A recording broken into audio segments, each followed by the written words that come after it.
Hello everyone, তো কেমন আছো তোমরা সবাই? আশা করি তোমরা সবাই খুব ভালো আছো। আজকে আমরা কন্যাকুমারী থেকে একটু দূরে যাব, ওখানকার স্পটগুলো দেখব। যাওয়ার পথে আমরা এই টেম্পলটা দেখেছিলাম। আমাদের প্রথম স্পট হচ্ছে লাকড়িকা প্যালেস। এই প্যালেসটা পুরোপুরি কাঠের তৈরি। এই প্যালেসটা হচ্ছে কন্যাকুমারী আর তিরুবনন্তপুরমের বর্ডারে। তখনকার দিনে তিরুবনন্তপুরমকে ত্রিবান্ধকোর বলা হতো। সেই ত্রিবান্ধকোরের রাজাই এই প্যালেসে থাকতো। এই প্যালেসে ঢোকার জন্য টিকিট কাটতে হবে 40 টাকা পার পার্সন। 12 বছরের নিচের বাচ্চাদের জন্য 20 টাকা করে। আর প্যালেসের ভেতরে ভিডিওগ্রাফি বা ফটোগ্রাফির জন্য আলাদা টাকা। আমি তোমাদেরকে এখন যেটা দেখাচ্ছি সেটা হচ্ছে রাজবাড়ির কুয়ো, এখন ঢাকা দিয়ে দেওয়া হয়েছে। আরেকটা কথা জানলে তোমরা অবাক হবে যে এই প্যালেস থেকে তিরুবনন্তপুরমের বিখ্যাত শ্রী পদ্মনাভ স্বামী টেম্পল যাওয়ার গুপ্ত রাস্তা আছে, যেটা এখন সরকার থেকে বন্ধ করে দেওয়া হয়েছে। তখনকার দিনে রাজারানীরা ওই রাস্তা ইউজ করতেন। আমাদের এর পরের স্পট পুভার বিচ। পুভার বিচ হচ্ছে পুরোপুরি কেরালার মধ্যে। 1 ঘন্টার বোট রাইডের জন্য আমাদের থেকে নিয়েছিল 2500 টাকা।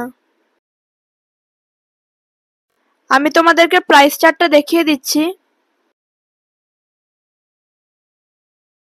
ভেতরে ঢুকে লাইফ জ্যাকেট পরে নিতে হলো। এখানে সুন্দরবনের মতো ম্যানগ্রোভ ট্রি দেখলাম, তার সাথে আরো অনেক নাম না জানা পাখি। দামটা একটু বেশি হলেও আমি তোমাদেরকে বলবো তোমরা এই রাইডটা অবশ্যই করো। খুব সুন্দর একটা এক্সপিরিয়েন্স, আমাদের খুব ভালো লেগেছে। এই ব্যাকওয়াটারের সাথে ভারতীয় মহাসাগরের মিলনস্থলও দেখলাম। সেই জায়গাটার নামই হচ্ছে পুভার বিচ, যদিও সেখানে নামা যায় না। ভারতীয় মহাসাগরের উত্তাল ঢেউয়ের জন্য ওখানে পর্যটকদের অ্যালাউ করে না। কিন্তু আমরা পুরো এই সমুদ্রের মাঝখানে বসে লাঞ্চ করলাম, পুরো একটা আলাদাই এক্সপিরিয়েন্স।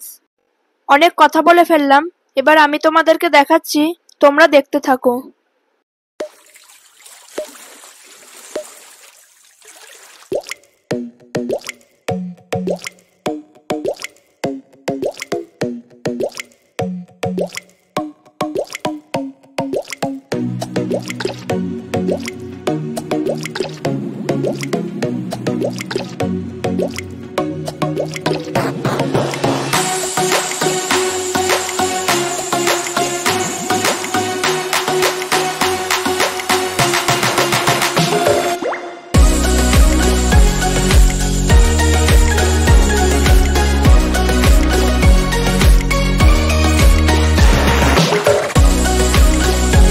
এই দেখো, আমরা এখানে ময়ূরও দেখে নিলাম।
এই হচ্ছে পুভার বিচ।